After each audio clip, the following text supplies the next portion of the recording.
everyone, and welcome back to my channel. Today I decided to share with you guys my recipe for smoked turkey cook-up rice. So what I'm going to need to start off with is some black eye that I've gone ahead and soaked for about an hour in some warm water just to soften them up a bit. I have some salt to taste, some adobo or all-purpose seasoning, some black pepper, some chopped spinach, and I'm using frozen, but you could go ahead and use fresh. I also have some oil to go ahead and fry up all of my veggies, and then I have some hot pepper, some chopped garlic, some chopped onions, chopped carrots, as well as some chopped scallions. And then I have some okra that I've gone ahead and washed and then cut the stems off of. And right here I have my smoked turkey. Now depending on the brand of smoked turkey that you use, you might have to boil it beforehand to get some of the salt off. This brand that I use doesn't really have salt on it, but make sure you know that your brand might have salt, so you might have to boil it. I also have my rice here. I'm using parboiled rice, and I went ahead and washed it so this way it could be ready to use. And then I also have some water. I heated up a few tablespoons of oil at the bottom of my karahi, and I went ahead and I added some of my garlic, my hot pepper, and my chopped onions. You want to stir this around and let these ingredients cook on a medium-high heat for about 1 to 2 minutes, or just until those onions start to soften a bit and that garlic and the hot pepper start to become very fragrant. My onions, the garlic, as well as the hot pepper have been frying for about 3 minutes now, and they're really nice and translucent. So at this point, I'm going to go ahead and add in all of my carrots, so this way they can start to soften a bit. And I'm also going to go in with all of my scallions one time, just so all of those flavors can start to marry. And I'm just going to stir these around, and I'm going to let them cook for about another 3 minutes, because you really want those carrots to start to soften before you add in the rest of your ingredients. After about another 3 minutes, you're going to notice that these veggies have softened up really nicely. At this point, I'm going to go ahead and add in all of my black eye, and then I want to go ahead and give that a stir. Remember, I said you do not want any of these ingredients to burn, or else the end product can be very bitter or burnt tasting. So right now I'm going to go ahead and add in some salt, and this is salt to taste, so make sure to go ahead and add in as little or as much as you would like. Once you've added in your salt, it's time to go ahead and add in your smoked turkey.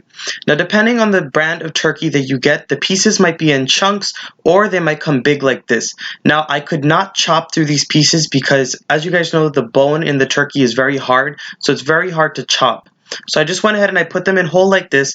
They will give the dish the same flavor, and I could just shred the meat off of these bones at the end of the cooking process. What I'm doing right now is covering the mixture halfway, just so those beans can start to soften and the meat on the turkey can start to soften as well. So I'm going to let it cook here for about 20 minutes, and then I'm going to come back and show you guys what it looks like. After about 20 minutes, or once your black eye has softened up a little bit, it's time to go ahead and add in all of our rice. Now remember, as I did say before, I went ahead and I washed this rice so this way I could get rid of some of the excess starch.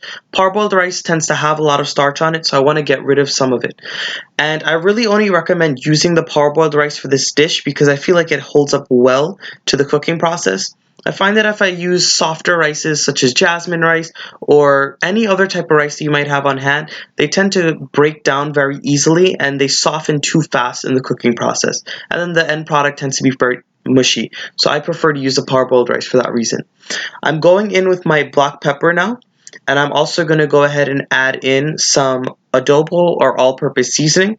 And just as with any other dish, you can go ahead and add in whatever seasonings you like that you prefer to use in your cooking. This is just what I like to use, so that's why I'm going with these ingredients today.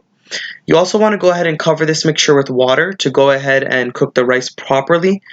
And at this point, I'm also going to add in some coconut milk. I did forget to mention this in the beginning. It is optional, but I decided let me just add it in because it adds a nice richness. It was frozen, so I'm just going to nestle it in there and it'll melt by itself. So I'm going to go ahead and cover this mixture, and I'm going to lower my heat to a medium-low heat. I'm going to let this cook for about 20 minutes, and I'm going to come back and I'm going to show you guys what it looks like. It's been exactly 15 minutes now, and the mixture has come up to a pretty vigorous boil. I'm going to go ahead and add in all of my okra now, so this way you can start getting a chance to cook. This does take a little while to cook, so you want to go ahead and add it pretty early into the cooking process. So I'm just going to stir that up, and I'm going to go ahead and cover it back, and I'm going to let it cook until the rice is nice and soft. Once your rice is about halfway done, you want to go ahead and add in all of your spinach. I did not add this in the beginning, or else the spinach really would have just melted away by the time the rice was done cooking. So once you stir in the spinach, at this point you could also go ahead and give it a quick taste just to see if it has enough salt and seasoning for your taste. And you could go ahead and add in a little more water if you feel like this mixture is drying up too fast. What I'm going to do at this point is I'm just going to go ahead and cover it back, and I'm going to let it cook on that medium-low heat until the rice is fully done. Alright guys, so I just went ahead and I cut off the stove to my cook-up rice. I made sure to go ahead and taste it for any final adjustments, and I think it's perfect.